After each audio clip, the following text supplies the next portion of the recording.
Stunt. I cannot believe you do this. Yeah, sorry. During this episode, more towards the second half, you're gonna see that my audio cuts out a lot. There wasn't really much I could do with it other than leave them in. I beg the viewers, please just use your intuition to fill in the gaps. I'm sorry. Please forgive me. Enjoy the show. Also, spoiler warning for Rise of Skywalker, Joker, and literally anything else you can think of. Welcome to this very late episode of the Bleacher Boys podcast. I'm Ben Thompson. I'm Sean Kennedy. And today we're joined by a very special guest, a fellow film major of mine at College University. Introduce yourself. Hi, my name's Adam. Like he said, we go to College University studying a major, and Yes. yeah. And we love that major very much. Now, before we discuss the Star Wars prequels, sorry for all those devoted fans. We are not talking about A Happy Death Day.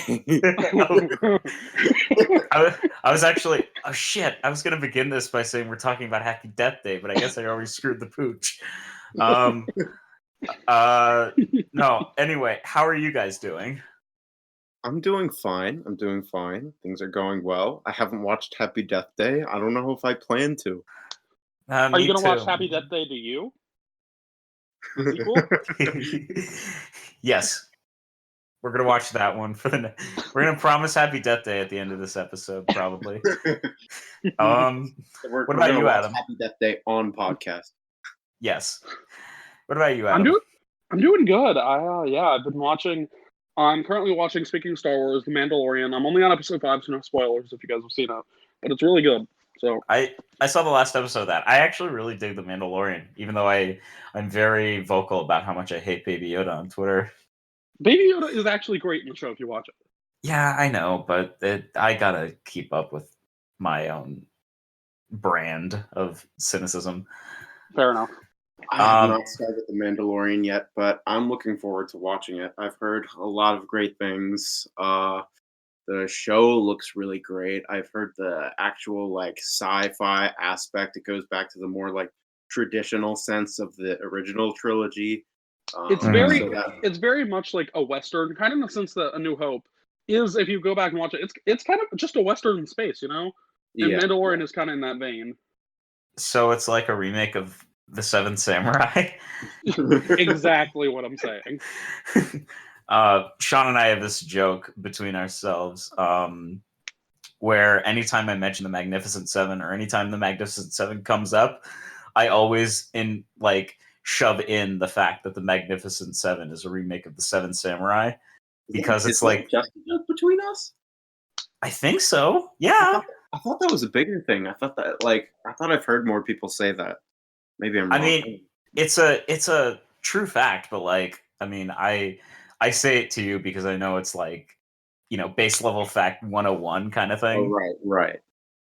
Anyway, so speaking of Star Wars and everything to do with Star Wars, I want to start out by asking you guys, what's your relationship to the prequels? Just to the prequels? Yes, just to the Star Wars prequels. I guess, well, maybe we could start out with Star Wars as a whole. I mean, if that... Well, my relationship with Star Wars is an interesting one.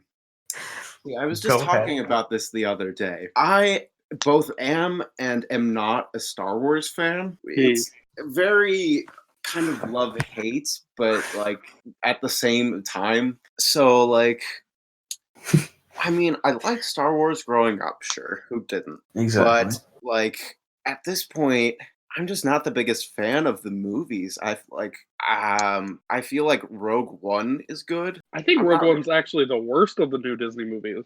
Oh, damn. We're gonna have an argument here. Yeah. I gotta get my ponytail now. Yeah, no, I'm not really that big of a fan anymore of any of the movies. But I feel like Star Wars is I mean, I'm a massive fan of the Knights of the Old Republic games. Those are great games. And how much detail they go into of like the lore behind the Force and like the Old Republic and all that stuff. That's great. I love that. And I read the first Darth Bane novel. I loved that all the way through. I have the other 2 books. I've been meaning to read them. So I love those, and I like those parts of Star Wars. But then, like, when I see the movies, I just feel very little for them. Interesting. Now, Adam, I'm interested to hear what your kind of perspective is, not only because you've seen The Mandalorian, but also because I believe you're the only one of us who have seen The Last Jedi. Or not The Last Jedi, The Rise of Skywalker. I wish I hadn't seen The Last Jedi.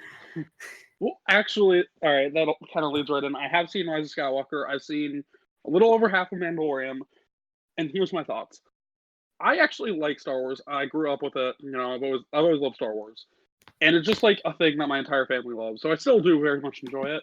That being said, there are things that I don't like, and there are things that I completely understand why people don't like. Like, for example, I really do like The Last Jedi. I think it's actually great, but I understand there are certain things like the casino scene. Everyone complains about that. I get it, but like, for example, Luke's character in that movie, I think it's great. I actually love what they did with Luke's character. So I really like. I mean, obviously, I will say this: Star Wars fans, as a Star Wars fan, I can say the Star Wars fans are terrible. Like, they're just, they'll complain, like, they bullied Kelly Marie Tran off of Twitter, basically, because they didn't like her character. They bullied Jake Lloyd into a mental institution. Exactly. And literally, they talked about how a bunch of the changes, like, before we started, like, this was during the pre-show, we were talking about the J.J. Abrams cut of the film, which basically, if you haven't heard about it, spoilers for Rise of Skywalker. Can we go into spoiler territory? Or no? I haven't seen it yet. I don't care about spoilers. I've already kind of learned of some of the big spoilers, and I'm not really that concerned. Me too. Honestly, I was just doing it for Sean's sake in case he wanted to protect himself. Anyway, go ahead. Okay. So basically, one of the things that J.J. Abrams did not want, but ended up in the movie, if you've seen it, is Kylo Ren and Rey getting together. He did not want that.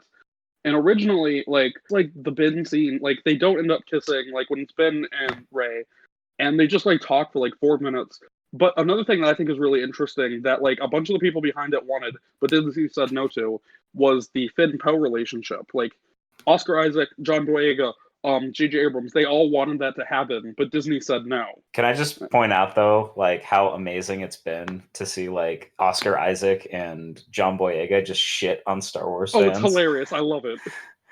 Like, John Boyega basically told, like, one fan, like, to shut up, nerd. Because they were like, oh, I love Reylo or something like that, and he was like, shut up, nerd. It's great. All right, so relationship to Star Wars. Mine is, I grew up with Star Wars. I like the movies. It's one of those things where whenever I get into it, I really enjoy, but like on the outset, I can get sick of pretty easily. I hated The Last Jedi when I first saw it, and then I rewatched it, and I still have my problems with it, but I respect the hell out of Rian Johnson for kind of doing something different. It is really well shot too, and all that stuff. Here's the thing: say what you will, you can love it or you can hate it. He made the movie he wanted to make. Exactly, and then he made Knives Out, which is great. Yeah. Anyway, sorry, I'm kind of distracted. Maybe I should turn this off. But it's the bigger fish scene on the TV, and somehow it's mystifying. But yeah, I get tired of Star Wars when I watch it. But when I really get into it, like I played KOTOR recently, and I was playing like the Lego games. And like when you really get into it, it's like a really great universe. I also heard that, speaking of the video games, I haven't played this, but Jedi Fallen Order is actually great. I've heard that. I have too. Yeah, I've heard that. I've been meaning to play it. I got it for my brother recently. I'm hoping he kind of lets me play it. Anyway, so now your relationship to the prequels, because as I think we're all around 18, 19, right? Yeah. Yeah. Like these were the movies we grew up with. Yeah, these are our Star Wars movies, whether we like it or not. I don't know how I feel about that, but you're not wrong. So, what are your guys' relationship to the prequels? Because I know it's going to be an interesting one, especially with the dawn of the internet. Well, it's kind of interesting with our generation because we grew up. I don't know about if this is everybody's story, but for me, I watched the Star Wars movies in like the prequels, then the original trilogy. So it was like the 1, 2, 3, 4, 5, 6. So it was not a twist that Darth Vader is Luke's father. Yeah.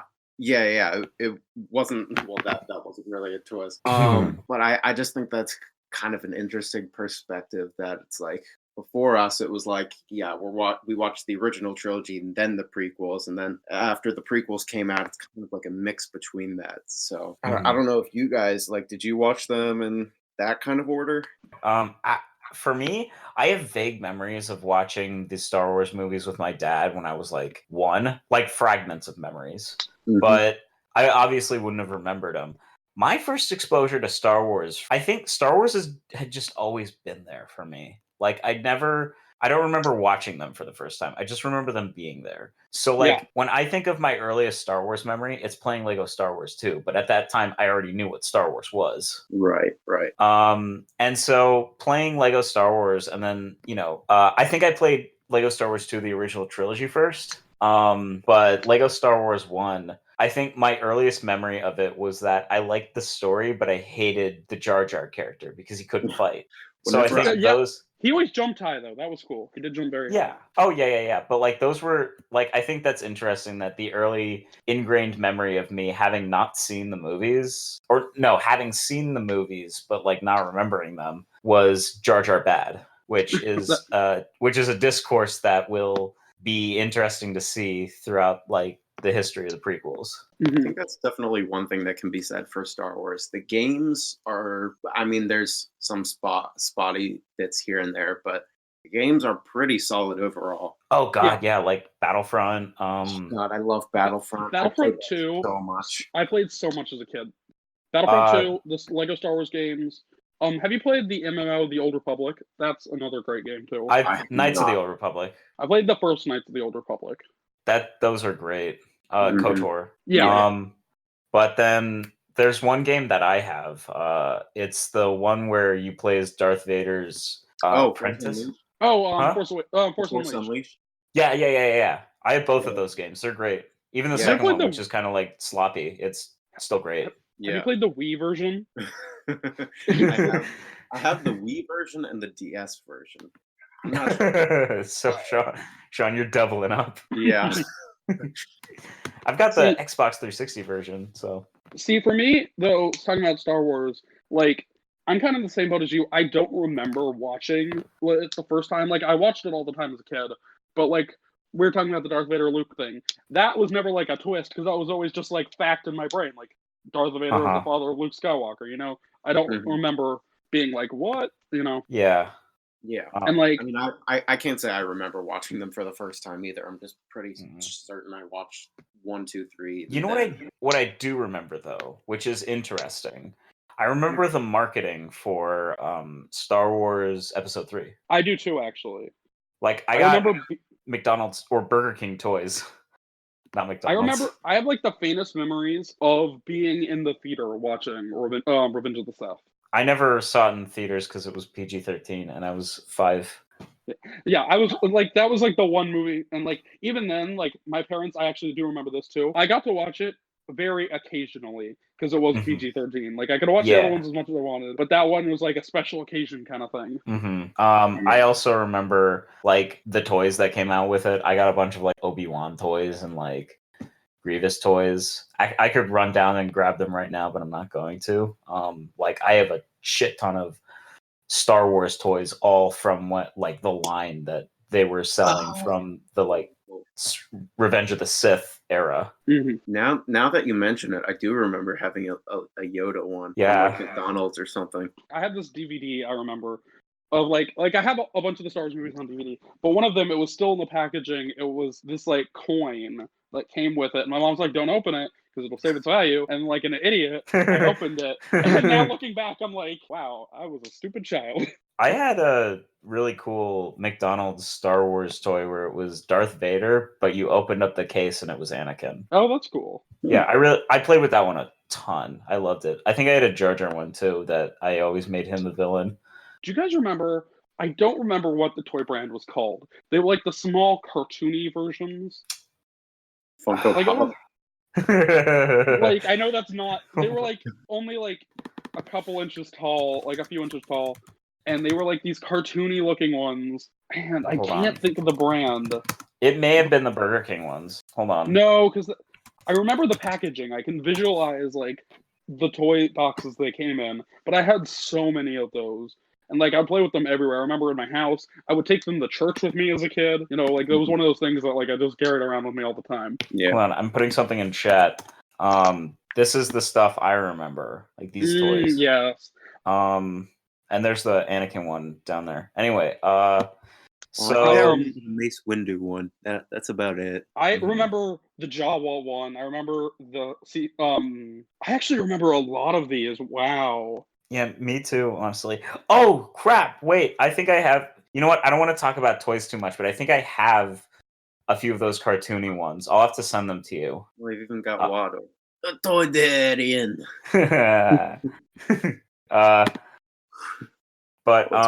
So I want to... Before we, like, do a deep dive into, like, the prequel movies, movie by movie, I want to talk about the prequels in the age of Reddit.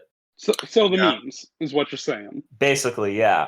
How have memes, do you guys think, changed the perception of the prequels? I think they made them a lot funnier. Because this is another thing I had mentioned before. Like in the pre-show, one of the best scenes of the prequels is the scene when they're at the opera talking about Darth Plagueis. And like that scene's actually legitimately very good, but it has now been memed to death because of it. And it's still good. And it's better because of the memes. Yeah, I would say that, yes. Mm-hmm. But I think they reignited interest for me in the prequels. I actually remember one time I think it was during one of the subreddits, Many Wars, with like, I don't know, an anime subreddit or something. So I wanted to watch through the prequels and find a screenshot that hadn't been used. And as I was watching the prequels, I was like, crap, these movies are bad. But like I think they make them enjoyable and they also make the movies predictable because I can like always see scenes where I'm like, no, my lord, is that legal? Or like, yeah, I will make it be. Like that's like 3 memes in one. I was just gonna say I looked up the prequel memes Reddit just since we're talking about this. Someone 100% completed it with a gonk droid. How? I don't know. I don't know. It's just like it's a picture of it says I have done it, and it's a picture. It says 36 day. It says 36 hours is what it took, but they 100% completed it, and they're playing as a gonk droid. So I guess that was their goal. But the gonk droid can't jump. He can't fight either. How did they? I don't know. Maybe he just kept dying over and over. But yeah, I think memes have made it better. And even though the memes got old, they found new life in different ways, like Lego Yoda. Yeah. The best of the memes, in my opinion. I don't know. Like, I think they can be good, but like, did you hear the subreddit got banned? Like, yeah, that was that was Spez going out of control, I think. Yeah. It's the irony thing, which I mean, you know, whatever. Anyway, so I want to talk movie by movie about these glorious movies that have raised us, that have informed our views of cinema, and that we have grown up with. Starting with episode 1, The Phantom Menace. This is the one that all of us have seen recently, right? Yes. Adam? Yeah, I said yes. Oh, yeah, okay. Yeah. So this is the one I'm watching right now too. Oh, okay. Why are you doing this to yourself? I was watching it last night, and I just had trouble. It didn't really keep my interest that much for most of the movie. I don't know. I don't know if it's that I've seen it before, or just maybe even just because of the prequels. I feel like I know it so well, or the prequel memes. Yeah. I don't know. It was just kind of weird. There were a few scenes that I didn't really remember, like with Darth Maul, but I don't know. It was certainly different from like my recent experience with film. Adam, actually, because I've got a hot take. Okay, so just rewatching it, I forgot just how legitimately boring it is. Like, I know, Ben, you do. I don't know about you, Sean, but I know movies that are so bad they're good are very popular. I love them. These movies aren't so bad they're good. You don't need to tell me that. We were just talking about, well, not just talking. Talking about. It was literally the last decade. Yeah. Did you just make one of those we haven't talked about this since the last decade jokes? I did. I knew I was going to make it sometime. But no, anyway, go on. Ben and I watched plenty of bad movies together. I mean, Unfriended, Aquaman. Paul Blart Mall Cop 2 is not as good as Paul Blart Mall Cop. But like, what I was going to say though, they're just like not as good. And like, or what am I saying? Sorry, I'm thinking. It's like boring. It's not good to watch because it's not funny bad. It's just bad. They're just talking about taxes and trade. And this is coming from someone who's a former poli-sci major. You know, I like politics, but not in my Star Wars movies. Exactly. Keep politics out of the Star Wars movies. The only politics is if it's war, because Star Wars. Yeah, exactly. You can't have stars without wars. So hot take. This is my favorite out of the prequel trilogy, and I have one really hot take. I have one reason why.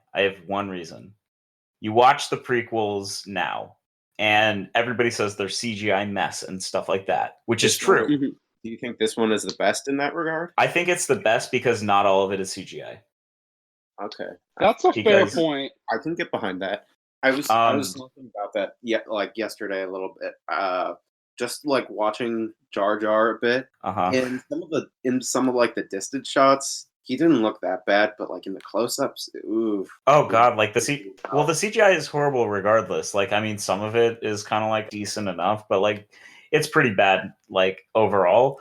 Actually, but at least like they built sets for this one. Like there is a Tatooine set. There's a Yoda puppet. There's like here's the thing. The Yoda puppet got removed and replaced with CGI. I've got one of the original ones. But also I do want to point this out though. A friend of mine pointed this out, so take this with a grain of salt. This is just something a friend of mine told me, so I don't know if it's entirely true. But you know the scene when the pod racing scene.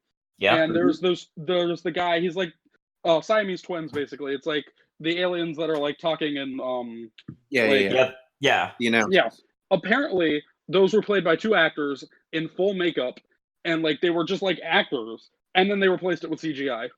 That sucks. That's like in Social Network when they were going to get two actors to play the twins, but then they informed one of them that they were just going to CGI the face of the other onto him. Oh. That must have been horrible for those guys. Like, you're going to be in a Star Wars movie, but like, no. No, but so other than that, I think there are some admirable things. I didn't second hot take, and this isn't like saying that he's good or anything, but I didn't hate Jar Jar this time around as much as I usually do. But you know who I did hate? Anakin. Yippee! Yippee! Like I feel bad for his actor, obviously, but he's not a good actor. Oh, yeah. To be fair, he was 9 when this movie came out. Oh yeah, I mean, it's not his. Here's the thing about the acting in the prequels. I don't think you can blame it all on any actor because like Liam Neeson, Samuel L. Jackson. Yeah, but like Samuel L. Jackson, Liam Neeson, like all these actors are great in other things, but terrible in these because it's George Lucas. Yeah, like this poor kid didn't stand a chance. He's a 9-year-old actor, but also acting underneath George Lucas. Yeah. Who's like it almost seems like his direction is like counterintuitive. Yeah. Act as wooden as possible. Yeah. Like I remember seeing behind the scenes footage on YouTube of him like jokingly directing C-3PO to emote more with his face, and I'm like, do that with the actors. Come on. Like, I'm sure that was the only time he got up from his chair because he took the freaking armchair director approach. Yeah. God. I have to say, this time, I don't know if I've really noticed it before, but Padme was stiff as hell. Did you notice there's a scene, I think it's in like when they're like in the Tordarian Watto's like shop. It's either that or like Anakin's house. But like basically Qui-Gon Jinn is saying a line and she's repeating it, like mouthing it.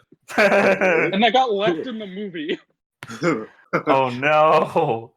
Again, like she would, I mean, I guess she'd grow up to be a fantastic actress, but like she's also a child actress in this. Like she's only what, Yeah, 14, well, 16 I mean, in this? Right.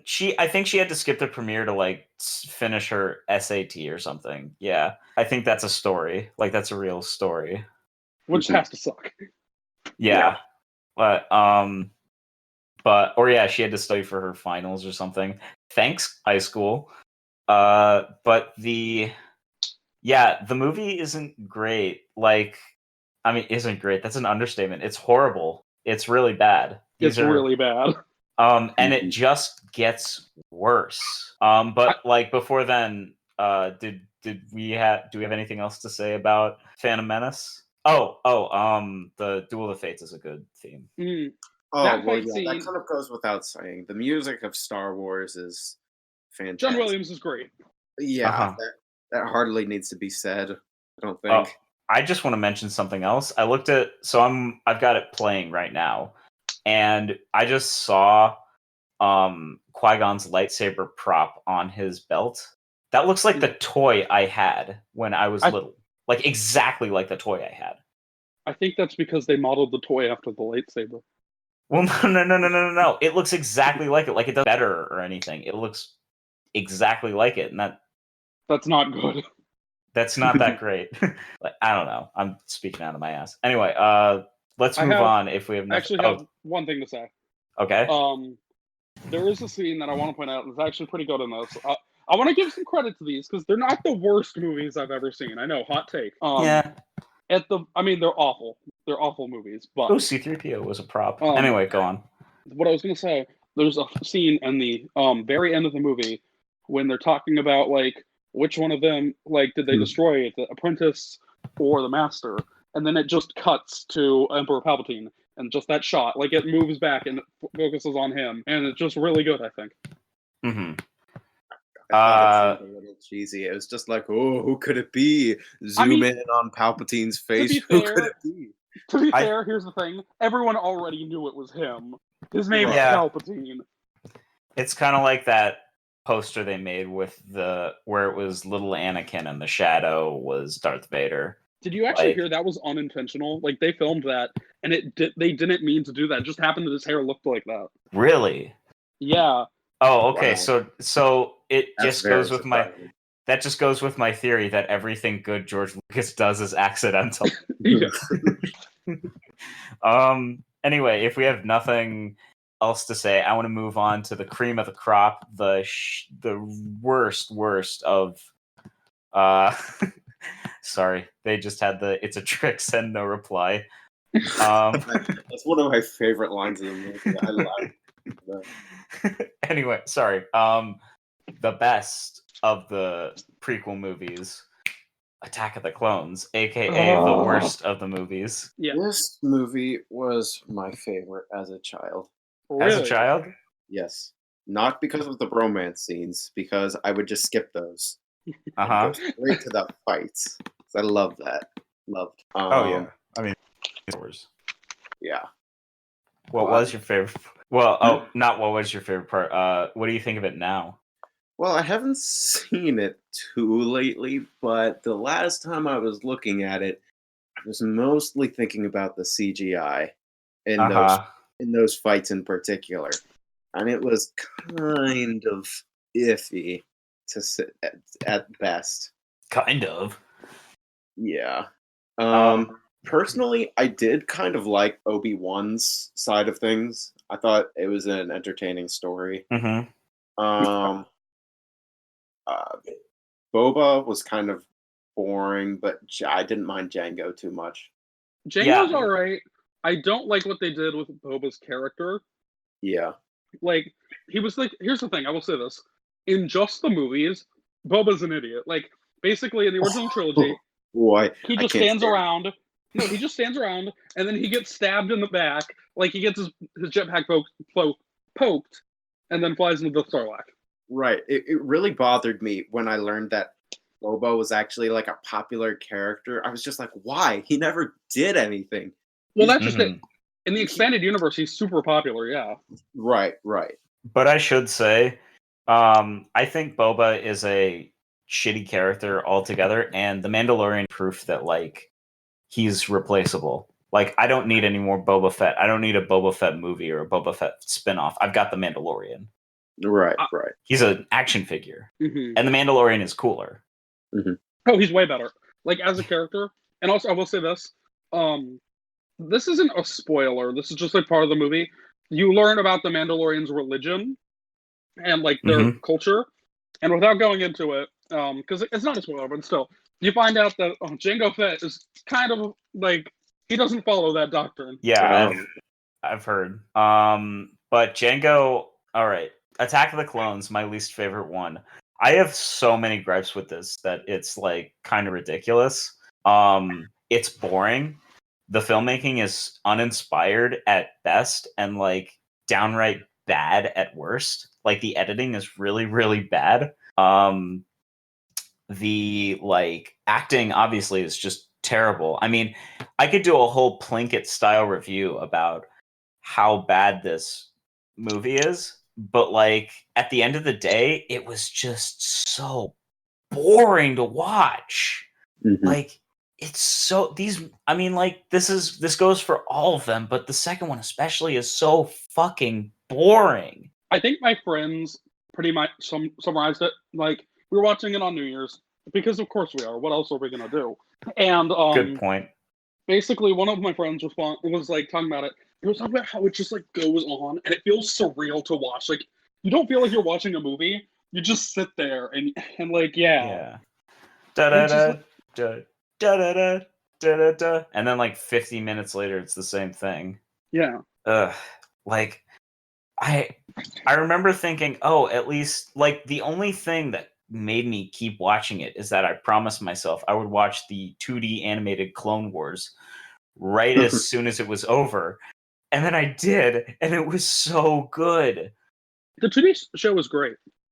Yeah, like not the 3D one I haven't seen enough of to like make a judgment on. I know a few of our like it. Adam, yours and mine. But like the 2D one is so good. Like have you guys have seen like the Grievous fight, right? Yeah. I What haven't were you seen gonna much say? of the 2D show. I've been recommended it a lot, and I've just never gotten around to it. I have seen the Grievous fight. What is It's a that good one show. guy with like Dirk or whatever his name is called? The one that gets his like arm chopped off and he just grows it back. Oh, You know Kit Dirge. Fisto? No, Dirge, I think. Like, he's not Okay. in the movies. It's just like in the 2D fight. Basically, Oh, Obi-Wan's just hacking and slashing at this guy, and he just keeps growing his limbs that back. guy. I think Oh, he's Dirge? so cool. Yeah, I can't remember it's his great. name, but I know who you're talking about. The like gelatin guy. Yeah, he's great. Oh my god, yeah, he's like a cool bounty hunter.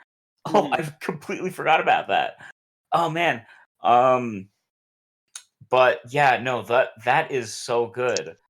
And like it introduces the pale white female antagonist who's a great antagonist. Yeah. I can't remember her name. Ahsoka? Like Dark No, Side. no. No. Not Ahsoka. Hold on. White girl antagonist. I don't think that's gonna work. Star Wars. Wait, Hold sorry, on. I was just zoning out for a second. What were you talking about? The white girl, the pale white girl. Asajj Ventress?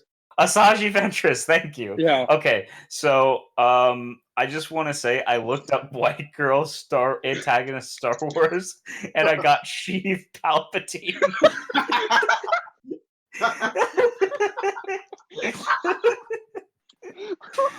I got a screenshot of this. Please put it in the Discord. I want to see this. Okay. Should I post it to Reddit for like 3 karma? Yes. Hold on. So Sheev is my favorite white girl. But also, can we just say Sheev, the name Sheev, and I want to do a Sheev discussion real quick. I would love to do a Sheev discussion. I love Sheev. Sheev is great. Check the I mean, chat. how could you not love a name like that? I know, right? Did you know that wasn't like announced until like 2014 or something? Yeah, no, that was in like a book. Yeah. So I want to mention. Wait a Speaking minute, of I just books, realized something. Was that before or after the Disney buyout? Because if that was before, is Sheev even a canon name? Sheev is a canon name. Sheev is Okay. canon, yeah. So I wanted to mention, Adam, I don't know if you know about this, but at the like spirit store at College University, there's like a stack of Star Wars books that I can only assume have been there since 2015. Wait, that for are real? still for sale. Yeah, dude. When we go back, I think do we go back like Blanker a day week or so? Yeah. When we go back, remind me. I will show you. There's like a small stack of Force Awakens like mythology books. I want to buy every copy. They're just sitting underneath like I don't know, I think the Turvises or something. It's so weird. Amazing. Anyway, but so Sheev Palpatine, great antagonist, played by the immortal Ian McDiarmid. I want to point out he's literally been playing him since Episode 6 originally came out. Yeah, it's amazing. What the? Quite admirable. Sorry, I thought I heard there was some noise in my. I think it was someone who was screenshotting. Sorry, I think that was me. Were you screenshotting the Sheev Palpatine thing? No, I was screenshotting something else. Just while we were on the topic of funny Star Wars names, I'll send it in the Discord. Oh, I think I know what it's gonna be. Are we talking about the best character? Wait, what? Darth no, Malik. Okay, I want to talk to you guys about Alex Squin Quadagesimus. I think this says more than anything else about Episode 2. The fact that we're talking about all this other stuff instead of talking about Attack of the Clones. Exactly, because fuck Attack of the Clones. Actually, you know what the best part is? The Death Stick scene.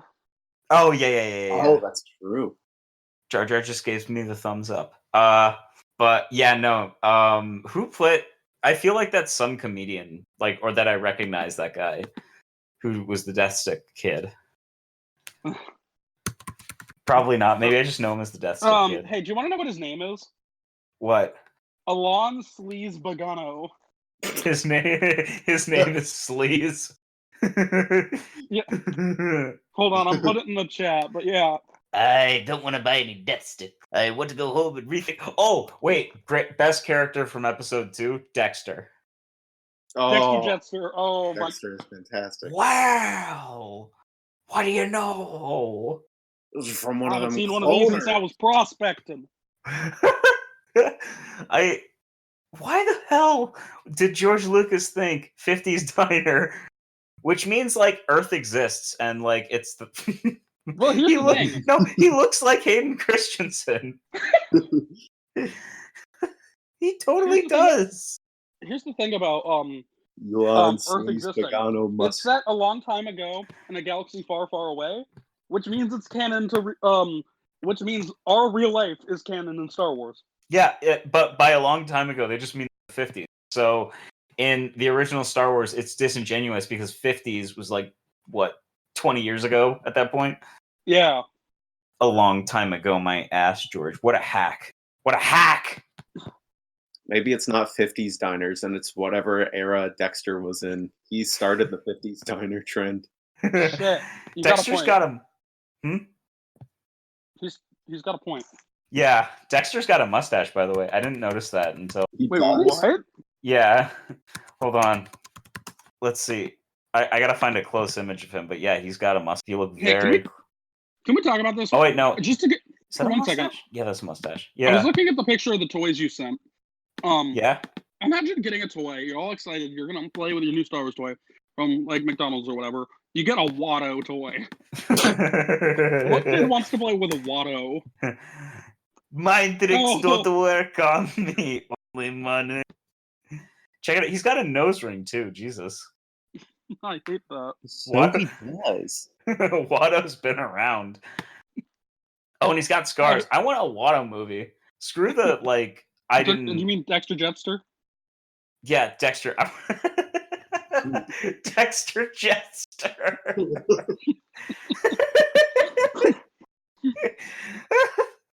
No, I want a Dexter movie. Screw the I don't like you either guy who I want a movie of. Actually, I do need to tell you, this is a Star Wars topic, but this isn't about the prequels.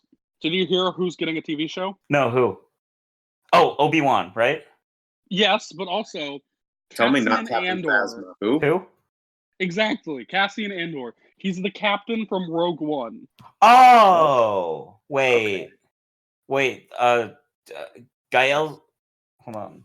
I was just hoping you wouldn't say Captain Phasma. Yeah, Diego Luna we're is the making a actor. Captain Phasma movie where she watches paint dry and then dies. Oh my God! They killed Phasma. No, she really is bastards. She really is the Boba Fett of the Star Wars sequels in a sense that she does nothing and then dies. Yeah, I thought I saw an interview. It was like she was excited to be talking about how she's a villain, and it's like, I mean, you could call yourself a villain, I guess. Did she come back in Rise of less Skywalker? threatening than Team No. Rocket. Oh, she didn't come back because I heard they were going to No. keep bringing her back as a reoccurring person to die. Well, here's the thing. They set her up like this really cool villain, like the first female villain in Star Wars, at least in the movies. And it was really cool, like she was gonna be a Boba Fett style person. And again, she is like Boba Fett in a sense that she does nothing. You know, she got upstaged by Traitor. Yeah. Yeah. Traitor was Traitor. I wish there had been more memes about him. It was great. Okay, by the way, don't look up Traitor on Google Images. Because Why? you get the Star Wars guy, you get a movie by Don Cheadle, and then a bunch of Trump. What was that? No. The audio cut out. Oh, you get a Don Cheadle movie, the Star Wars guy, and then Trump. I'm not kidding. I'm just getting Traitor. Hold on, really? I'm looking this up. Well, I mean, Google changes it. How I'm did you curious. spell it? I just looked up Traitor. Maybe it's the cookies. Maybe it's because I look at news and stuff. Anyway, because I just looked up TR8R. Oh no, I looked up the word traitor. Oh, I got Trump. Trump. Trump was the second image for me. Yeah, same with me. Anyway, but the That's funny. That's funny. I only brought that up because the Republican sponsor of this podcast. Dumb joke. I can cut that out. Hey, I'm at the pod racing part. Please don't just go silent. No, you're going to have to watch this. You're going to have to sit there and watch. I have to I will say, I like the pod racing bit. I like the pod race. Whenever in the Phantom Menace, when they had some action going on, I did kind of like the action bits. Uh-huh. I will give the movie that. Like the pod racing was cool. It was The like a fight neat scenes. concept, and I thought it was well done.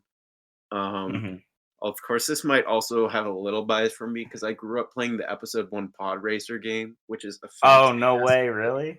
Have you Yeah. played the arcade game? I have. It's just as good. I forget who I always played as. I can never remember their names. Question. Do we have anything else to say about episode 2? I do actually. I do Back to have something episode legitimate 1. to say about episode 2. We have Well, to shit. talk about Count Dooku, and we have to talk about that fight scene. Oh, yeah, where they CGI'd Christopher hold on. I'm having trouble. Help me. It's Christopher Lee. Christopher Lee. Okay, too many Chris's in His Hollywood. face over someone else, and then Christopher they got Pratt. Yoda, and it's just whacking it. Yeah, hold on. Let's see if I can find a GIF. But yeah, no, that scene was terrible because why couldn't Yoda just one thing I hated about that scene was that the big conflict was Dooku was gonna crush Obi-Wan and Anakin with rubble. If Yoda was so powerful he could move the rubble, why couldn't he just force push those two out of the way? Literally. And not only that, I want to point out I saw this thing online. I don't remember who pointed this out, but this was like something that like a fan thought of, and I really like this idea that Darth Sidious and that Yoda are so powerful in the Force they don't use lightsabers, Mhm. and then the prequels happened. Yeah.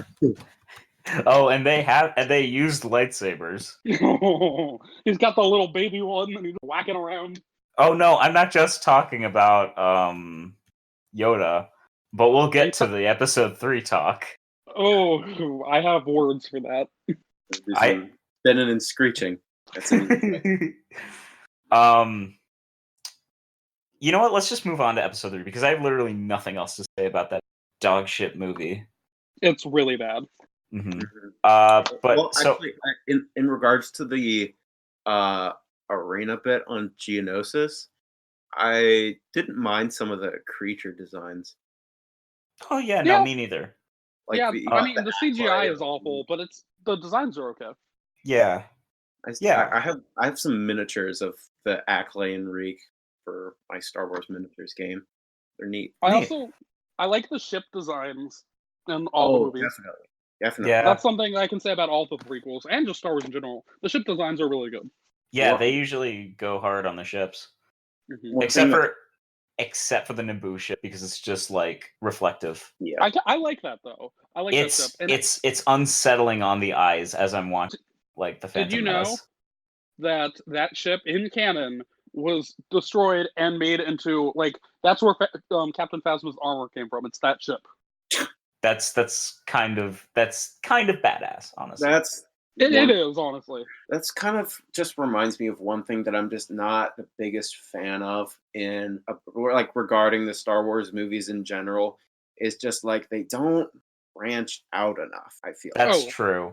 Actually, it's tied back to something else. Yeah. That's one thing that's kind of neat about like. I mean, this is just Mass Effect. I haven't seen the show. But Mandalorian is kind of its own thing. It's not like directly involved with the other show. That's very true. Even though Yoda, Rogue One is like it's kind of linked, but it's mostly like kind of its own thing. Which I don't know. I think it's very linked. Like the fact they had that one guy who gets his arm chopped off in A New Hope. Like, okay, why is he here? Yeah. It's just like the Star Wars universe is just that. It's a universe.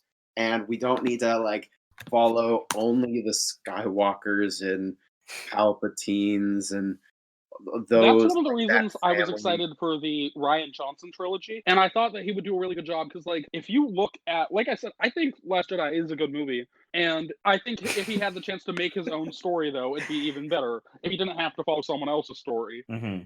But then they canceled that trilogy, and I'm like, ah. So thank you for the picture of the long neck boy in the chat, Sean. But I wanted to. His name is Yariel. I always think of I was thinking of Yarl Poof. But I also wanted to show.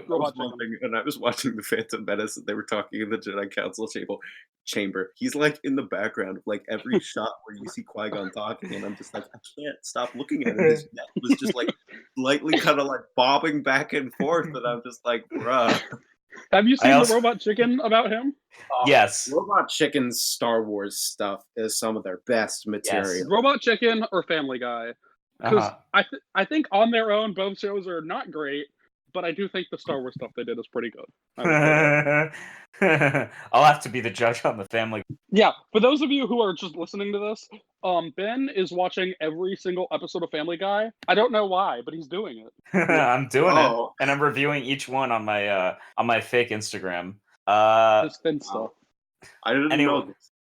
I wanted to talk about Yaddle real quick. Moved on to episode 3. That's a girl. First off, that's a girl. That's it's Yoda with like a pompadour or whatever. It's literally the same. And theory is Baby Yoda the child of Yaddle and Yoda? Nope. I don't know. Hopefully not. I don't see because we were just talking about that. It doesn't have to tie back, you know. Exactly. Yeah, so like that was in regards to that. It was one thing that really bothered me in everybody's like reactions and discussion revolving around the sequel trilogy. It was like, oh, who's Rey related to? Oh, is she a Skywalker? Is she something else? Is she a Solo? And I'm just sitting here like, I don't care who she is. Let her make her own name for herself. Actually, Exactly. I'm going to give a shout out to my sister here for a second. She, before Last Jedi came out, she predicted that she was going to be a nobody, and then she was. And I thought that was actually a good twist because, I did and it has too. a good message. Anyone can be a hero, And then Yes. they ruin it. Yeah, no, Without I going love into that. details, they ruin it in Rise of Skywalker. Yeah, no, when The Last Jedi, when I saw that was one thing that I really liked. It was just like, cool. They're not putting emphasis on that. That's great. Yeah, no, I love that. That, like, I was actually disappointed when I figured out, like, that Who she she was is. somebody and who she was. Yeah. Although, and it's like an. Well, I'll just have to watch them. Can we Sean, just do say you care? I already know who it is. She's Sheev's granddaughter. Sheev fucked. You fucks. All right, guys. I want to point out. Do you want to know the best part? I was What? watching this video about it online, and this person was talking about how she had many concubines, and there's the line, "She loved kids." What? Or like, That's an interesting Sheev detail. Palpatine loves kids. Because Yeah, like that's- it brings up the fact that like he'd take more sensitive children, or there's the scene when he like touches Anakin's shoulder in the first episode. It's just like, I feel uncomfortable.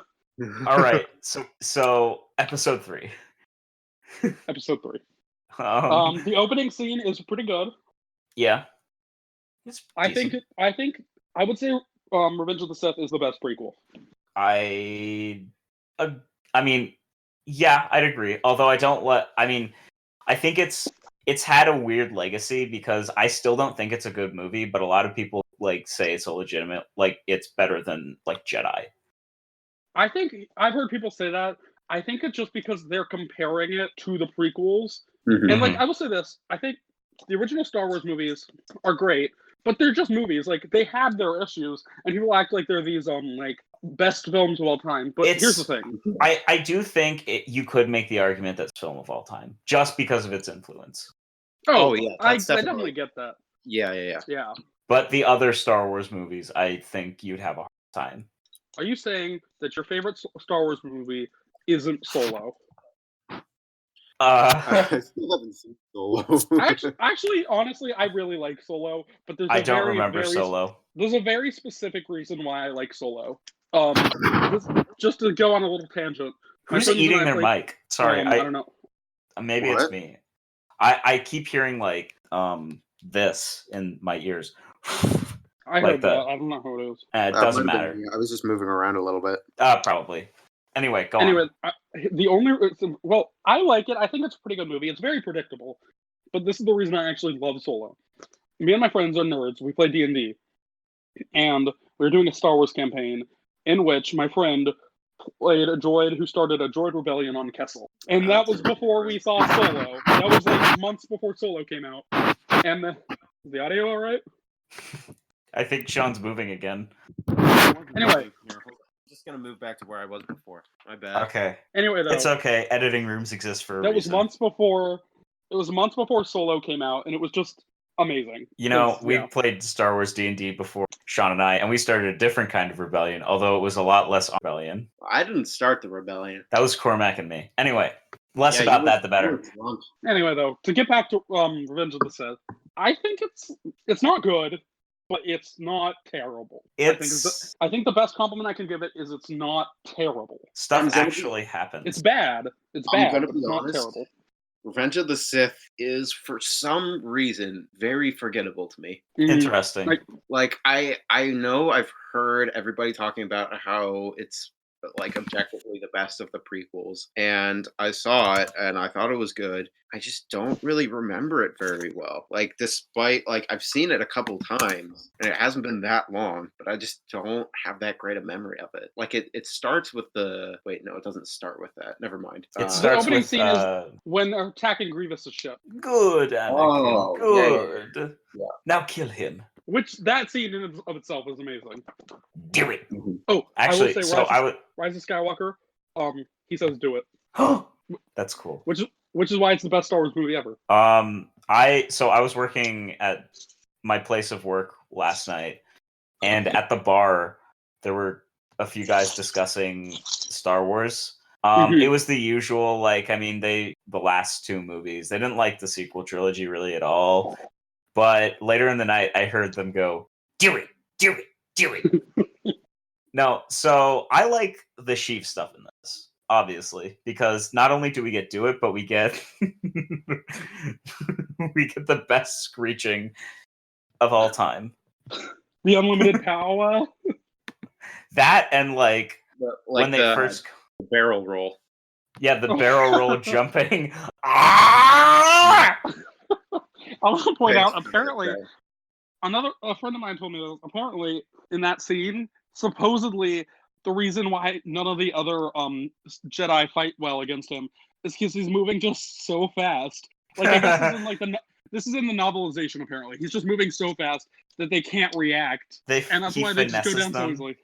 Yeah, but in the movie, it just looks like they're terrible. Yeah. Okay. Well, it just kind of reminds me of.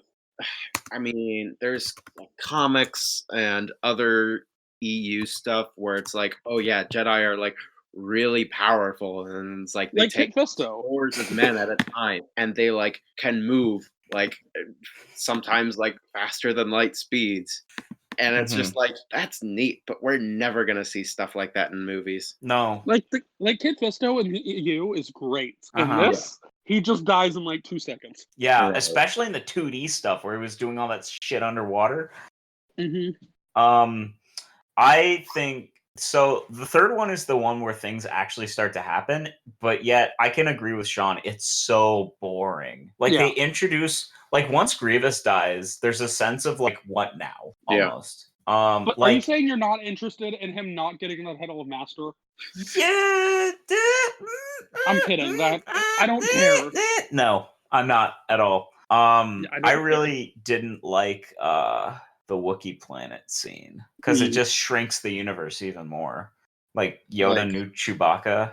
Okay. Oh yeah. Like or you know what would have been horrible that they did? What? Apparently there were earlier drafts, and I know this only from Red Letter Media. So Adam, you may know what this is. Is there going to be like baby Han Solo? Child Han Solo being present at the birth of Luke and Leia. Oh, of course. Oh, I'm so glad that's not in it. That's awful. Like some kid running in and then going like, Han, get back here. I hate that. I hate that so much. There's like... Sorry, I just had to put Mama in the chat. But like... Sorry. Yeah, no, it's just so boring and forgettable. Grievous is cool though. I kind of like the idea of a pirate king because that's how I saw Grievous, like the pirate king.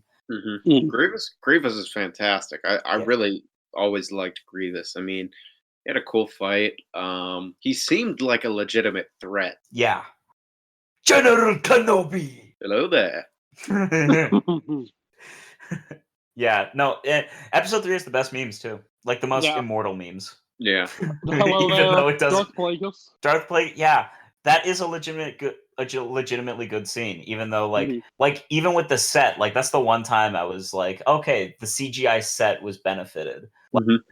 Like them at frickin' Padme's house, I didn't care. Like, why would you need CGI for that? You know what scene is good though? I will talk about the Order 66 scene. Yeah, I like that scene. Like the music is great.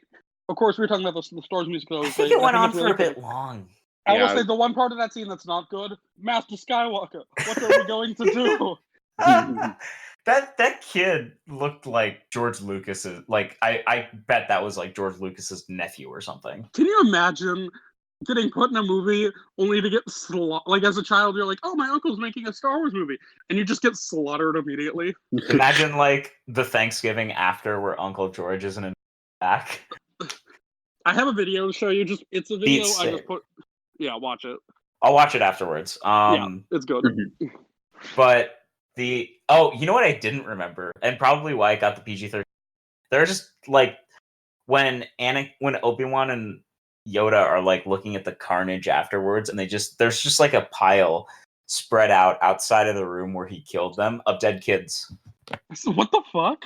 I know, right? I know. Like they're just they laying also there. on the footage you can see him actually murdering them, like because they watch the Really? footage, right? Doesn't he? Oh yeah, they do. No, I wait, no, think they watch footage of him killing the. Oh wait, I forgot to bring this up. The racial stereotypes. And all of the prequels are terrible. My lord, is that illegal? Yeah, there's that one. You have them. You have Watto, which is just Watto. Watto's like Watto's equal that. There's like, also the Gungans. What? Oh Yeah. yeah, the Gungans are. Ooh. Oh god. But Watto in particular, because he's got the line, my mind tricks don't work on me. Only money. It's one of the. I feel bad laughing right now. Maybe we should cut this. Oh no. I'm keeping it in because I'm laughing at it too. No, it's just like because it's so. It serious, is. on a serious moment, it's terrible. It really It is. is. Yeah, no, it's you wonder how it actually made the final like revision. Like who approved it? Like yeah, yeah, this is good. Like, and I really hope George like that was just like kind of something that like George realized afterwards. Oh shit, what did I do? Like I really hope that. I think we might have gone too far in a couple places. I hope that's what it meant. Yeah. But I think the footage of him killing stuff was him killing the racial stereotypes. Oh, okay. Like the Japanese one, the business. Yeah, I know. Business I know who you're talking about. The Trade Federation members. Yeah. I don't think it was the kids because if it were the kids, I'm sure it would have been like rated R. Yeah. But I also think another reason it's rated PG-13 is the fact that you see Anakin's charred body. Oh yeah. Do we want to talk about fucking? No. That's what I was talking about. No. That was a good impression. Here's the thing. I rewatched actually recently Return of the Jedi, and so here's the problem with that.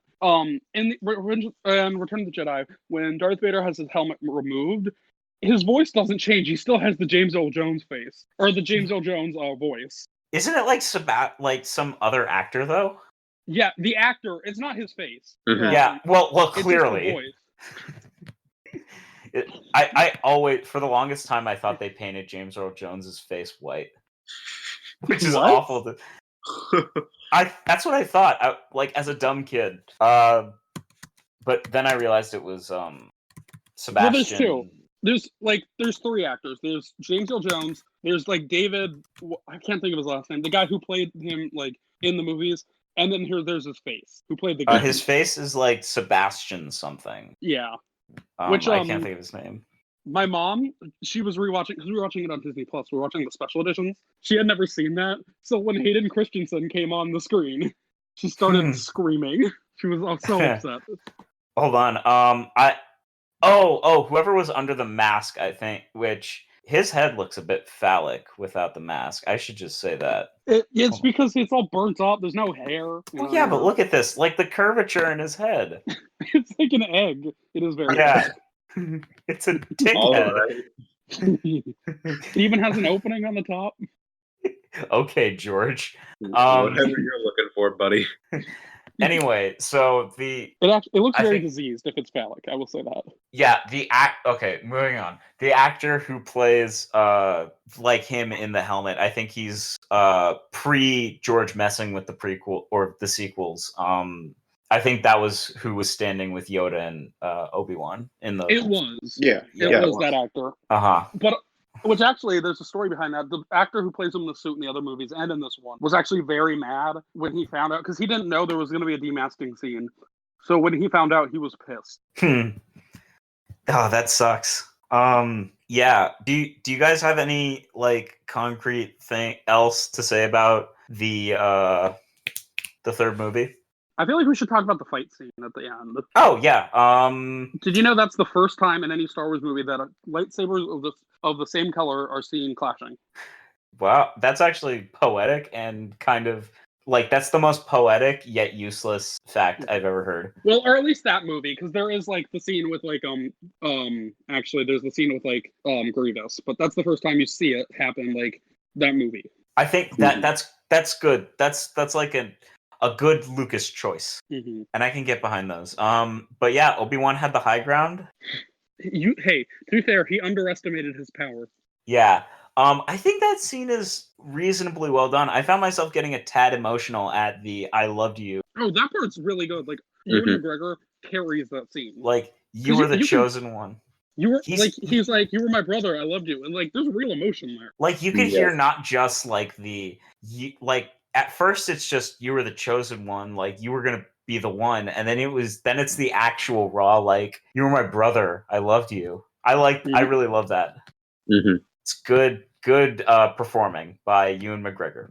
I saw a meme where it was like I think it's like the arm meme, you know, where like guys are like high fiving, you know, and they're like holding their hands. You know what I'm talking about? Yeah. It's on one side it was Ewan McGregor, the other one was Adam Driver. It's holding up their respective trilogies. Yeah, honestly. Yeah. But like Ewan McGregor is such a good actor. He's so good, and that's why I'm so excited for the Obi-Wan series because he's great. Yeah, me too. Have you guys seen any of Ewan's other stuff? Because I really enjoyed him in Fargo season. Like he's really good in that, and he plays two characters. I actually watched earlier this year. I'm a big fan of Stephen King, and so I saw Dr. Sleep, which was very good. It did not make a lot of money. It was kind of a flop, but the movie itself was fantastic. I definitely recommend it. How's Ewan? He's really good in it. He plays Dan Torrance, who is the alcoholic adult version of Danny. Well, yeah, alcoholism is hereditary, right? Yeah. But what's nice is because here's the thing. The first book is like a metaphor for alcoholism, and a lot of that's taken out. So they bring a lot of that back in, and like it's cut out of the first movie. So they bring a lot of that back into it. Because to be fair, I have no idea what Stanley Kubrick was going for in the first movie. Sorry, in the movie version of it. It's like Cabin Fever. Yeah. Oh, yeah. But like metaphorically, I think there's more there. But like that's just with every Kubrick movie. Yeah, no, I love Ewan McGregor. But speaking of, if we have nothing else to say about the Star Wars prequels, I want to make a transition. Are we both good? Mm-hmm. I think so, yeah. I want to make a transition. At the end of these, we usually do like what we've been watching this week, but because we've been gone for 3 months, I want to try something a bit different. What if instead of what have we been watching this week, we talk about our 1 or 2 favorite movies that we saw in 2019, and then maybe talking about our favorite movie of the decade. Okay. Do you guys want to go first? Because unless you need to think, because I've got my 2 movies. I need to think. think. You can go. Sure about that. Yeah, you can go. So for my favorite 2 movies of 2019 that I want, Parasite by director Bong Joon-ho and The Lighthouse by director Robert Eggers. The Lighthouse is... I'm going to start with that one. That one's my favorite movie of the year. Such a beguiling movie, and one that like left me awestruck and like believing in cinema again, like that these kinds of movies can get made and that they can be on the big screen. I don't want to say too much about it because I want to avoid spoilers, and B, I wrote a very extensive review of it, and it was a very good review, which I'll probably in college university newspaper, and I'm going to publish it on like my or something because I want to keep a digital log of these. But such a fantastic movie. The 1:19 aspect ratio. I'm getting that wrong, I think. I'm gonna look it up. But that the cinematography and the choice to like frame it the way they did and shoot it in black and white and keep it all like closed. It's just every choice made was just so phenomenal. I will say, to quote Community, just because it's in black and white doesn't make it art, but this is art. Exactly. Exactly. Like there are things that people are like, oh, it's black and white, that means it's ours. No, this is actually like there's a line. It was 1:19. I got it right. But it's like it doesn't make it good, but yeah, you get the line. It's so great. Like it's one of those things where like you can tell the director Rob Eggers got everything he wanted and was able to do whatever he wanted with this, and he was able to express himself. There's a lot of Ingmar Bergman homages, who's a Swedish director who's like one of the best filmmakers of all time. It's just great. And it's got Willem Dafoe. I almost said William Shatner. It's got Willem Dafoe as a sea shanty. That's all you like sea shanty. Lighthouse keeper, like Captain A. He goes full Captain Ahab, and it's amazing. I was watching an Oscar predictions video, and it was talking and that he was under Best Supporting Actor, like as a prediction for nominees. Mm-hmm. I really want him to get it. I mean, he's known for being nominated for Oscars but not winning. But I think the Academy is like mistaken and downright stupid if they don't like give him an Oscar. The Academy is stupid. I feel like. Yeah, you're right. I don't know how long it's gonna take you to realize. Trust me, I know he's gonna probably lose, but like, and then Oscars are film snobs in the worst way possible. Like they're film snobs, but they have no idea what they're. Yeah. Anyway, so then Parasite by director Bong Joon-ho. This was actually the first foreign film I had seen in theaters. Which that was a special experience. To be fair, I stole it the first time I watched it, and then I bought a ticket because I wanted to like actually support the movie, and I saw it at the Esquire, which is a theater near City State where I live.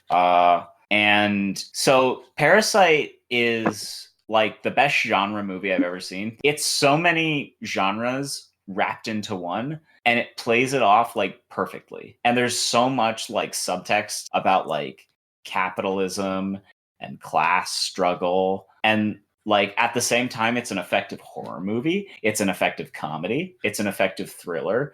Like it's superbly acted, it's very well shot, like the pacing is great. It's one of those foreign films that you could show to somebody who doesn't really like foreign films and they'll probably get into it. It's just like, I think it should win Best Picture, because I know The Lighthouse won't win Best Picture because it's The Lighthouse.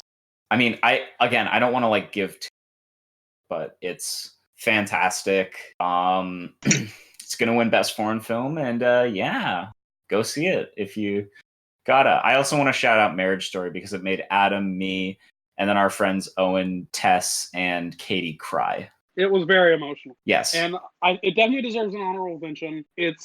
For me, it's not my favorites, but like it's not one of my top two, but it's definitely on my list. Like a top of the best movies of the year. I just wanted to shout it out, but I don't want to talk about it much. Yeah. Anyway, do you guys have your favorites of last year? At least? I think I have mine. Do you have yours? I think so. I mean, I didn't really see that many movies that came out last year, so not too many to pick from. Oh my God, E.T. Sorry, what? Phantom Menace is still on. Phantom Menace is still on. I'm gonna turn it off. There's like an E.T. Easter egg. Yeah. I thought you were gonna say like E.T. I'm like, that did not come out last year. It's still in theaters, dude. You didn't know. Fun fact: I did not like E.T. I'm not a fan. E.T. terrified me as a child. I'm not a fan of E.T., but that's another podcast. Like E.T. seems like something that you'd need to watch as a child to be a fan of. Like I watched it when I was like, I don't know, early teens, and I was just like, this is bad. Like before I had seen E.T., I saw Mac and Me, which yeah, its reputation exceeds it. That's a way to put it. But even then, I was just like, I feel like E.T. is only kind of better than this. That's a hot take. Yeah, very hot take. Not that Mac and Me is good. It's garbage. So what are your guys' favorite movies? Whoever wants to start. Okay. I will go into my top two. I will start at my number 2 and go to my number 1. I will say this list has been fluctuating for a while. So my number 2, I have to give it to Joker. I think director Todd Phillips. I know it's kind of a cliche choice. Yeah,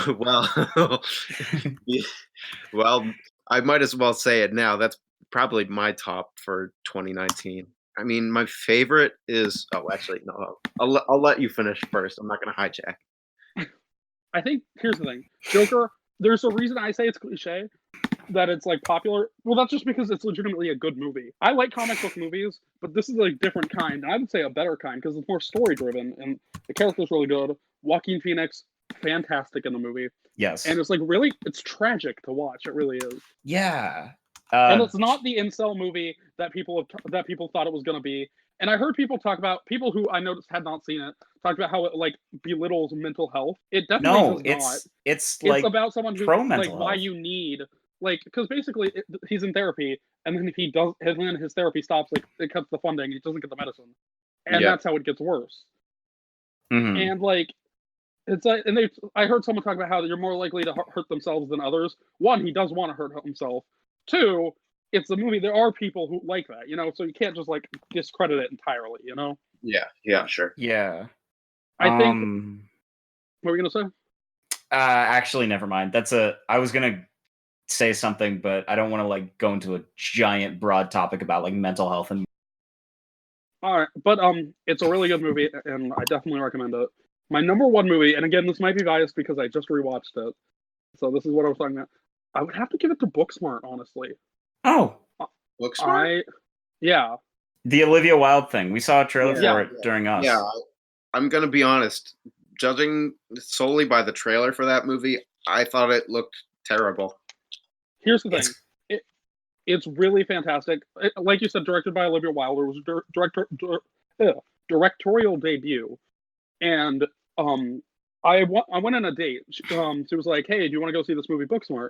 I heard it was funny. And I'm like, yeah, sure. So anyway, we go to see it. I know nothing about it. All I know is like Will Ferrell was like an executive producer. That's like all I knew about the movie going in. And I watch it, and it's really hilarious. And it's like a coming of age movie, which I love coming of age movies, And it was one that really struck me because I watched it just after graduation, like literally like that week. And it's all about these people, like it's class of 2019. I even talked about this at the time. Like you see movies where they're like class of 1982 or whatever, but this was like the year I graduated. Right. And on top of that, it was just like, yeah, it's a very like heartfelt movie, and it has like a lot of good messages about like people, you're like how you're no better than anyone else, and that like I don't want to go into spoilers since you have not seen it, but it is actually legitimately hilarious. Like the jokes are very funny.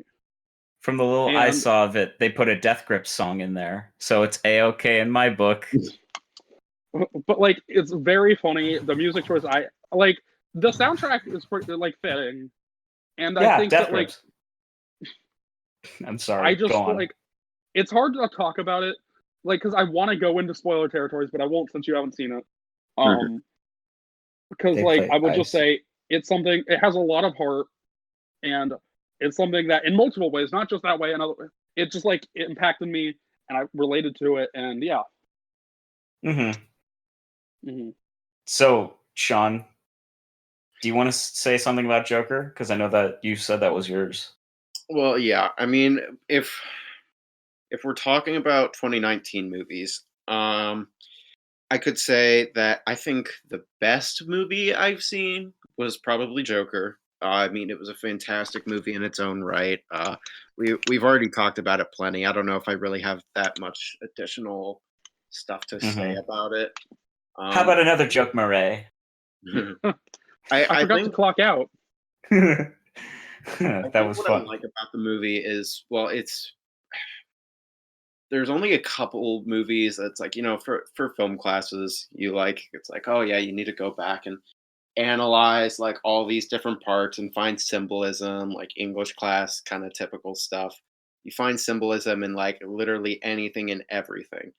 And I mean, sometimes when I watch a movie, I actually feel compelled to do that on my own, but that's just rare instances. And I think Joker is one of those movies that I really want to go back and rewatch and find like different stuff to just kind of like, I don't know.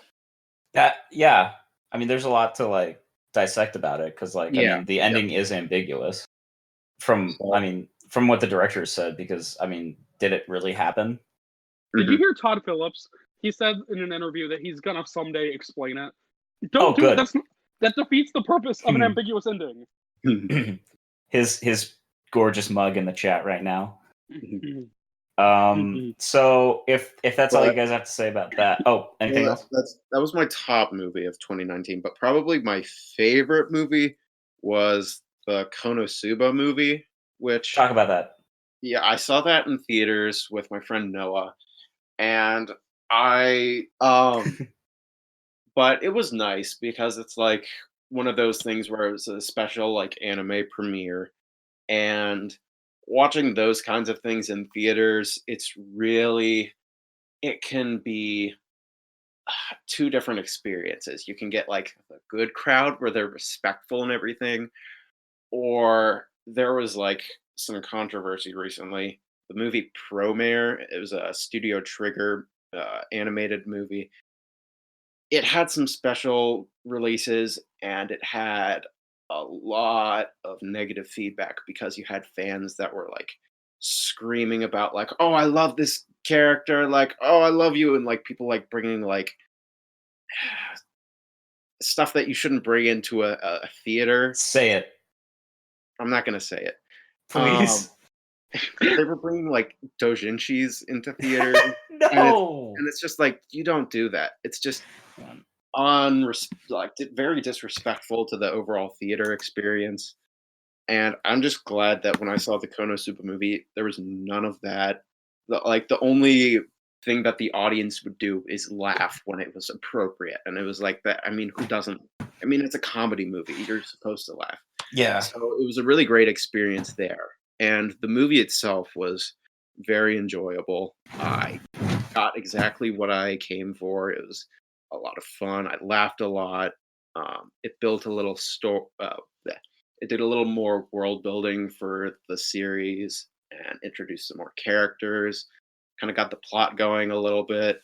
Cool. So it was a really enjoyable time. I think there's a movie before we talk about Decade. Wait, is there something you want to say about this?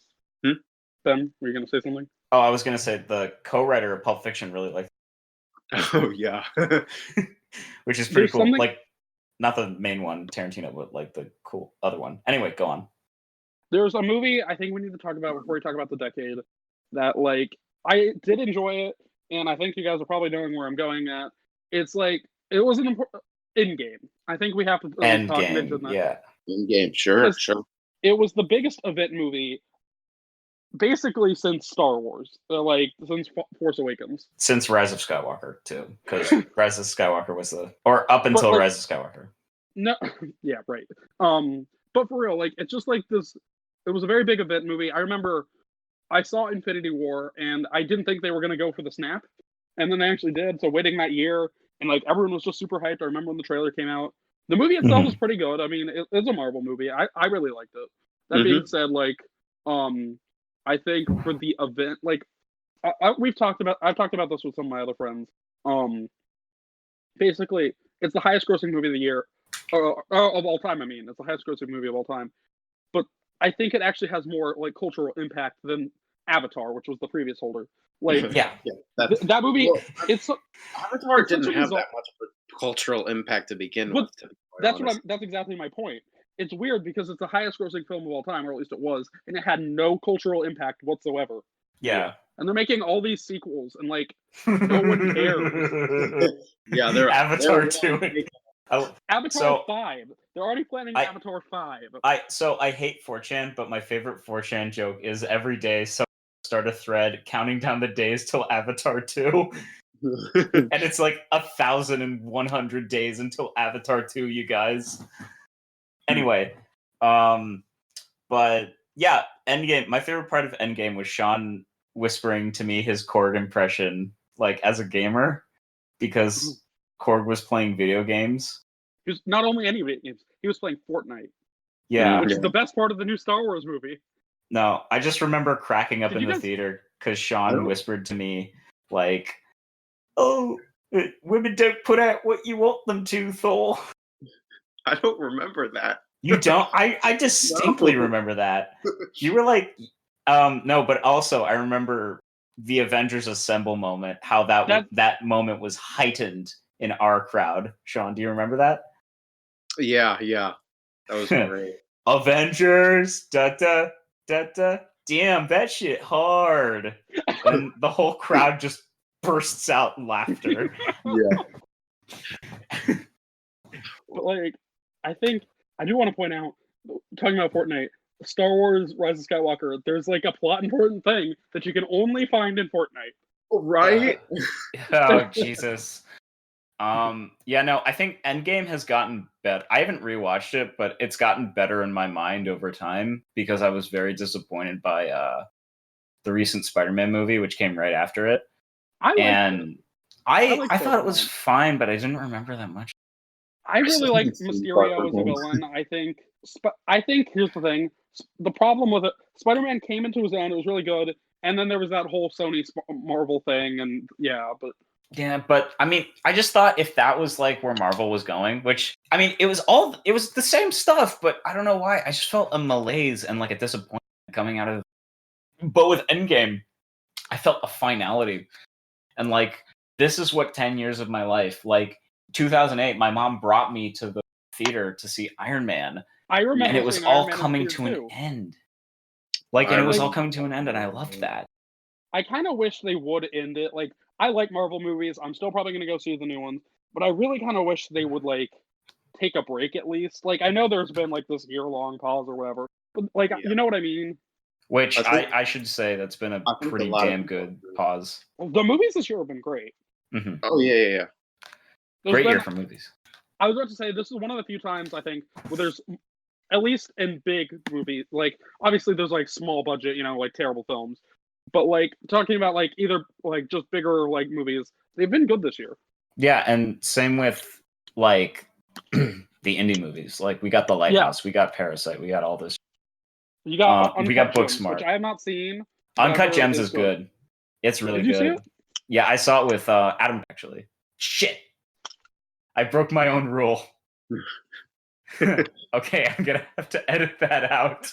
But no, Uncut Gems is good. I saw it with a friend, and it was it was very good. Do you guys want to talk about Decade now? We've been going yeah, a while. Unless you guys have anything else to say. No. Not here. Sorry, I just realized. Like, I looked at the clock, and like I think we've been going for 2 hours, which is fine. Like, I mean, I'm longer the better. It's just I don't know what we're giving you stuff to work with. Exactly.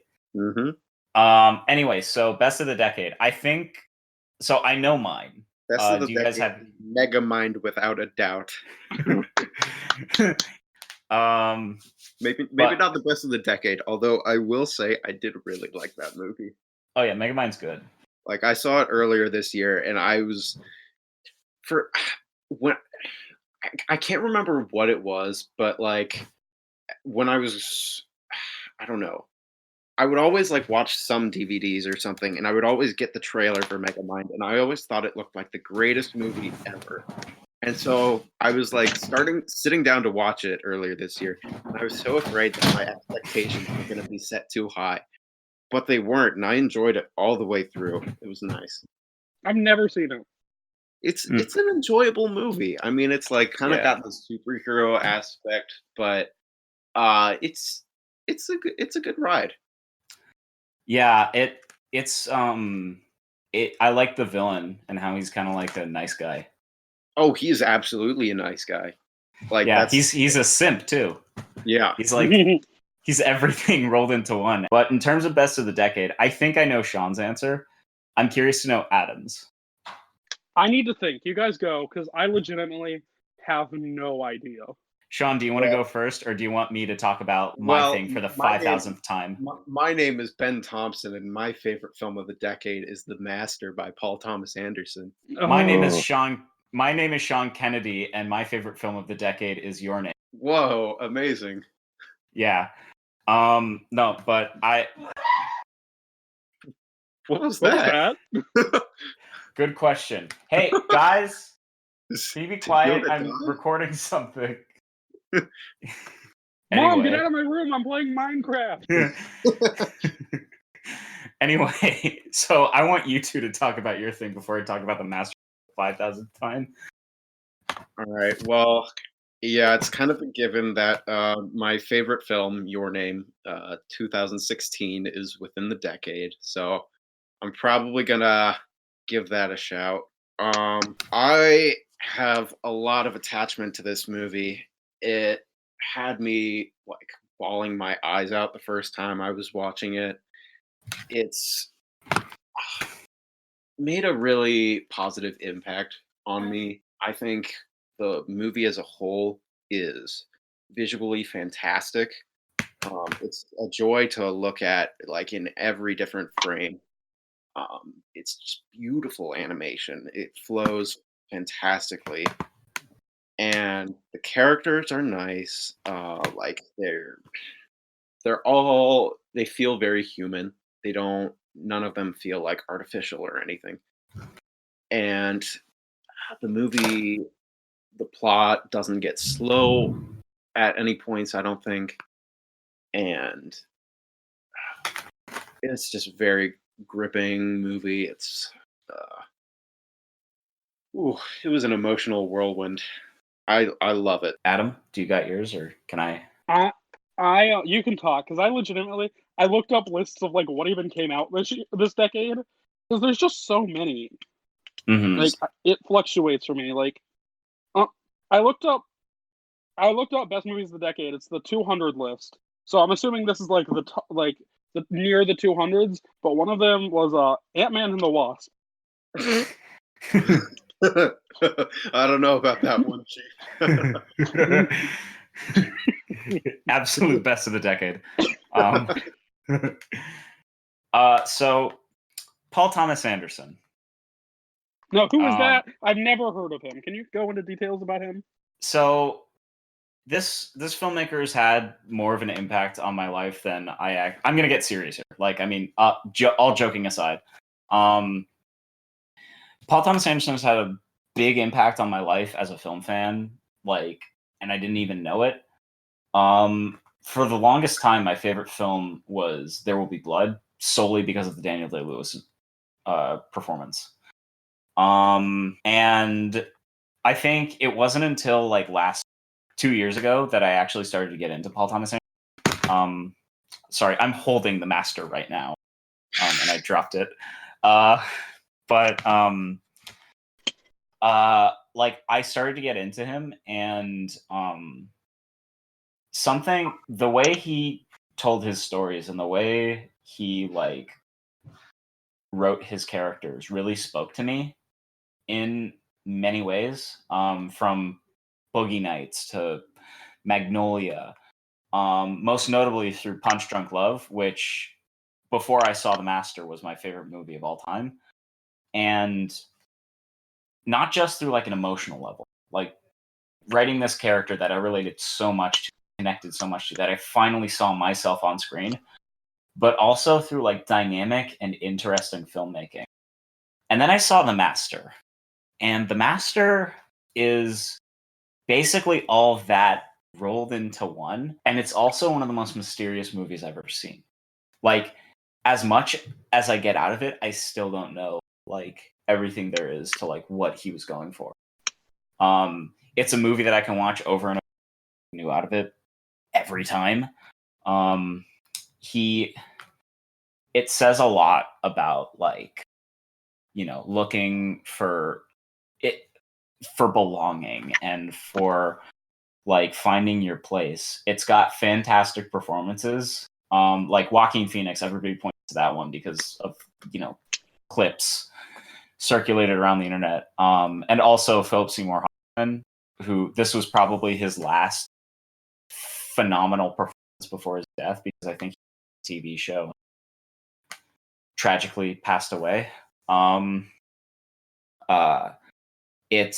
But also like Amy Adams does a fantastic job as like a Lady Macbeth kind of character. You've got Rami Malek is in this and he plays a smaller role, but he still does a great job. Fat Damon, or Jesse Plemons from Breaking Bad. Not Jesse from Breaking Bad. Jesse Plemons, the guy who Todd the Nazi. For just reference. Yeah, he was in Vice. Yeah. It's just it's a movie that I solely Paul Thomas. I couldn't reach it. It's fantastic. The parallels to Scientology are there, and me, I love Scientology, like and that like that whole examining it and like laughing and sometimes cowering at it. It's just a fantastic movie, and yeah, to me that it sums up the decade for me. Like I discovered it near the end of the decade, and I will enjoy it in the next. Adam? So I have been. I did not know we were going to do this. Talk about this. So I legitimately have no idea. So I pulled up a list of some of my favorite movies of the Check past your decade. Letterboxd, bro. I don't have Letterboxd. Yeah. I need to make a Letterboxd. But I mentioned Booksmart, so that one's up there for the decade. Baby Driver, Infinity War, Disaster Artist, the John Wick, all of them, like all three, I think. The Olive Wick. Yeah, and I also like movies like I really liked Moana. I liked Love, Simon. I liked Inside Out. Some of those kind of stuff. Moana was good. Moana was really good. I really liked the one movie that I really do want to talk about. I don't know if it's my favorite of the decade. I need to think. Logan is up there too. Ooh. Yeah, Logan. I have that one. That's a great movie. Yeah. So share your piece. I will say this. I think because I know this is technically cheating, but all of these movies have like affected me in one way or the other. Whether it be something that I'm personally like related to and dealing with, like Inside Out, like Love, Simon, like Logan, like those are Booksmart. Those are kind of movies that I can relate to personally. Or there are other movies such as The Disaster Artist, Baby Driver, the John Wick movies, which are just like, and even Moana, like they're just legitimately good movies that I thoroughly enjoyed watching. And then there's Infinity War, which is, I prefer it to Endgame, I think, and it's another movie that just like I built up to over a course of a decade of my life. And keep in mind, I'm not even 2 decades old yet, so Yeah. So like I think that, and it was just very good. And the ending of Infinity War was good. I've noticed like endings are probably one of the most important things. Like the ending of Logan is so sad. Like I was just crying in the theater when I saw it. And again, I know like those are like 1, 2, 3, 4, 5, 6, 7, 8, 9 movies that I mentioned, but I don't know what is my favorite. Those are good ones though. Like, and I agree with you. Like, endings to things are just like so fantastic. When they're done well. If a movie has a bad ending, it can ruin the whole movie. It can ruin like a whole trilogy if the ending is bad. Like, look at The Matrix. Yeah. Ooh. I haven't even bothered to see the third one. I haven't. I mean, well, no, I have. I think I repressed it actually. Kidding, of course. I just don't remember it. But yeah. Speaking of endings, Happy Death Day next week. Before we, while we were doing some shout outs, I just want to shout out a couple other ones that I really liked of the decade. Oh, can I do that too? Yeah, sure. Blade Runner 2049 was great. Mm-hmm. You and I were like flabbergasted in the theater after that. Yeah. Arrival and Interstellar were fantastic. Arrival. See, here's the thing. I was thinking the movies listed that's going to be definitive because it's online. These are not necessarily definitive. There's so many movies I could list. But anyway, Arrival is fantastic. Yeah. Continue. Sorry. A Silent Voice was a great movie. Let's see. I don't know. You mentioned Baby Driver. I love Baby Driver. The King's Speech. It's been a while since I saw that. That was a good movie, I thought. I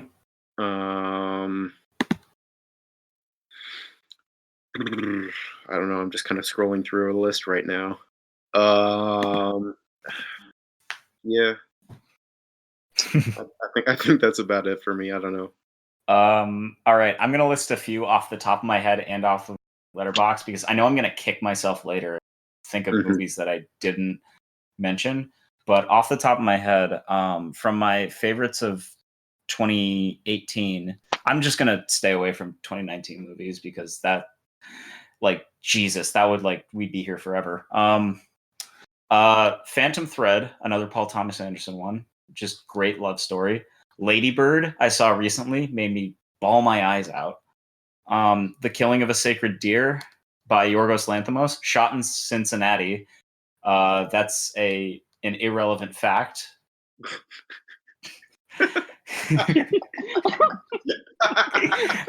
Fuck it, mask is down. I live in Cincinnati.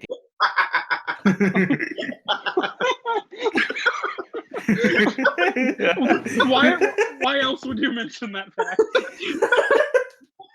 Okay, fine. I'm sorry. That is an irrelevant fact.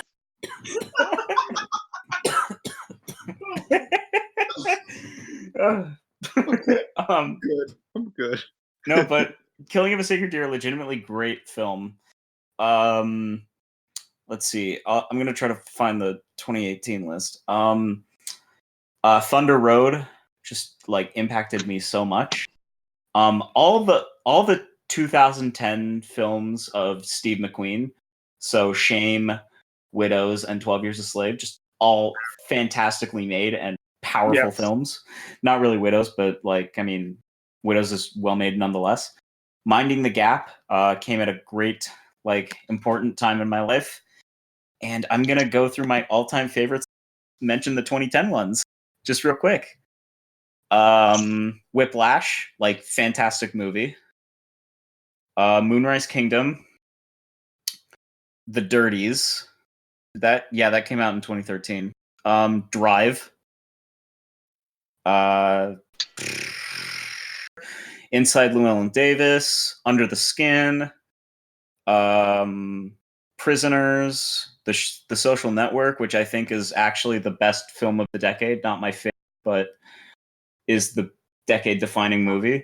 Her, The Handmaiden, Gone Girl. Yeah, that's about all I've got. Oh, Moonlight, I want to mention. Do I have any other? Oh, Nocturnal Animal. Jesus, there are too many. Unfriended Dark Web, Aquaman. Wait a minute, guys! It's snowing outside. No way. Completely off topic, but where I am, it is snowing. It's my windows are fogged up, so I'll have to check later. But Doesn't look like it for me, but I don't know. Popstar, Never Stop Stopping, and La La Land. That's where we'll end it. End my thing, at least. Do we want to stop there?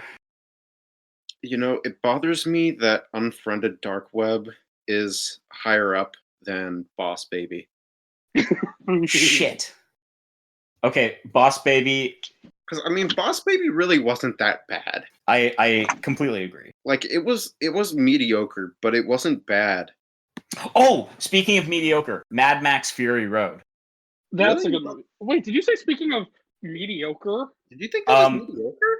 No. Because they say mediocre a lot. I haven't seen the movie, but I thought you gave it like 5 stars. No, yeah, I was thinking. I'm like that. I'm like, what? I watched that recently, and my like heart was beating out of my chest. But no, they like anytime one of the Blood Boys fails like a task, whoever sees it goes mediocre. That's why I thought. I thought you were just like, yeah, it's a pretty mediocre film. I'm like, I thought it was really good. Mediocre film of best action film of the decade, maybe rivaled by John Wick. I liked Edge of Tomorrow a lot. Yeah, that's a good one. Like, that's a pretty good sci-fi. Also, you got Pacific Rim too. Oh yeah, but so I will only end this because I need to piss like a racehorse. Inception was also good. Oh yeah, that too. Nolan, all of Is Nolan's that this movies. decade? I thought Inception was like 2009. 2010. I love Space Cop. It's so much fun. The silence is deafening.